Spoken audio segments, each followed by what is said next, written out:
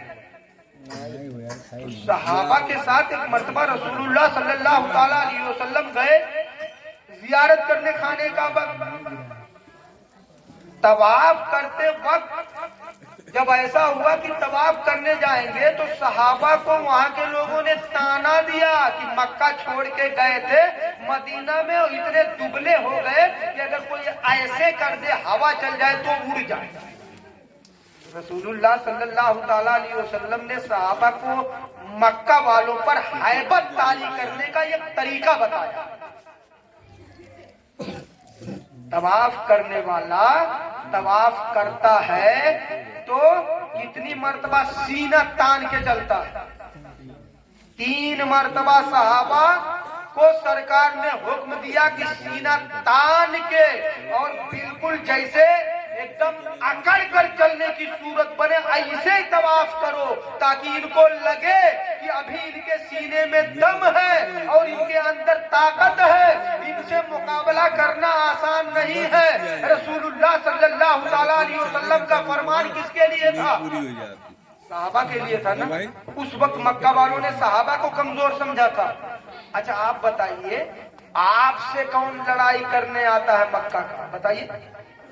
کوئی حاجی صاحب کوئی عمرہ کرنے والے صاحب آج بتا دے کہ ہم مکہ گئے ہیں تو وہاں لڑنے کے لیے ہم سے تیار تھے اسی لیے ہم نے سینہ تان کے طواف کیا ہے، بتا سکتا ہے کوئی؟ نہیں. یہ تو یار یادیں تو ہے صحابہ اور رسول اللہ صلی اللہ تعالی علیہ وسلم کی. اگر یاد کو ہم نکال دیں تو عمرہ اور حج کے ارکان سے طواف غائب. چلیے ایک چھٹی اس سے ملے گی. حج کرنے والے جاتے ہیں قربانی کرتے ہیں، یہ کس کی یاد ہے؟ حضرت ابراہیم اور حضرت اسماعیل کی یاد اگر مٹائی جائے وہ بھی جانے دیجئے. 2 کم ہو گئے. صفا مروہ پر چکر لگانا ضروری ہوتا ہے حج اور عامر کے لیے کہ نہیں ہوتا ہے نا؟ اب آپ یہ بتائیے کہ عمرہ کرنے جا رہے ہیں حج کرنے جا رہے ہیں، کہہ دیجئے یہ یاد منانا نہیں چاہیے، مٹانا چاہیے. صحیح بھی مٹ گئی. 3 یہ نکل گئے. حضرت آدم حضرت حوا کی ملاقات کہاں ہوئی تھی معلوم ہے؟ عرفات کا نام ہی اسی لیے پڑا کہ وہاں حضرت حوا جدہ سے گئی تھی، حضرت آدم سری لنکا سے گئے تھے سراندیپ کی پہاڑی سے حج کرنے. پہلی مرتبہ جنت سے آنے کے بعد جب بچھڑے تھے، جنت سے آنے کے بعد جب مائی حوا دادا آدم بچھڑے تھے تو مائی حوا جدہ میں تھی، دادا آدم سری لنکا میں یعنی ہندوستان میں اتارے گئے تھے. سری لنکا جز تھا سراندیپ کی پہاڑی پر. دونوں ایک بیت حج کرنے گئے تھے. دونوں کی ملاقات کہاں ہوئی تھی؟ میدان عرفات میں. پہچاننے کی جگہ، اسی لیے سب کا وہاں قیام کرنا ضروری ہوتا ہے. اب حاجی صاحب اور عمرہ کرنے والے سے کہہ دیجیے عرفات میں نہ رکنا، یہ بھی غائب. یار جب سب غائب کر دو گے تو حج اور عمرہ کس چیز کا نام رہ جائے گا بتائیے تو؟ ہوائی جہاز پہ بیٹھ کے جدہ جاؤ، جدہ سے واپس لکھنؤ چلے آؤ یا بمبئی چلے آؤ، اسی کا نام حج ہے. شیطان کو کنکر مارنا یہ بھی یادیں ہے. حضرت ابراہیم نے مارا تھا جب بہکا رہا تھا اسماعیل کی قربانی سے. تو رمیے جمرات کہتے ہیں اس کو، شیطان کو کنکر مارنا وہ بھی یاد ہے، اس کو بھی نکال دو. تب تو کل ختم ہے. آپ کا 2.5 3 لاکھ 4 لاکھ 5 لاکھ جو بھی لگتا ہے ایک آدمی کا وہ تو آرام سے بچ جائے گا کہ نہیں بچ جائے گا؟ اس میں آدھا ادھر کھیت مل جائے گا. اتنے بڑے مطلب عقل کے اندھے ہیں اس سرزمین پر، کہتے ہیں یادوں کو منانا نہیں چاہیے. اب ہم یک چیز کی مثال دیے ہیں صرف حج سے متعلق، بہت ساری چیزیں ایسے ہیں. نماز مکمل رسول اللہ صلی اللہ تعالی علیہ وسلم کی یادگار ہے کہ نہیں؟ معراج کی رات کون لایا نماز؟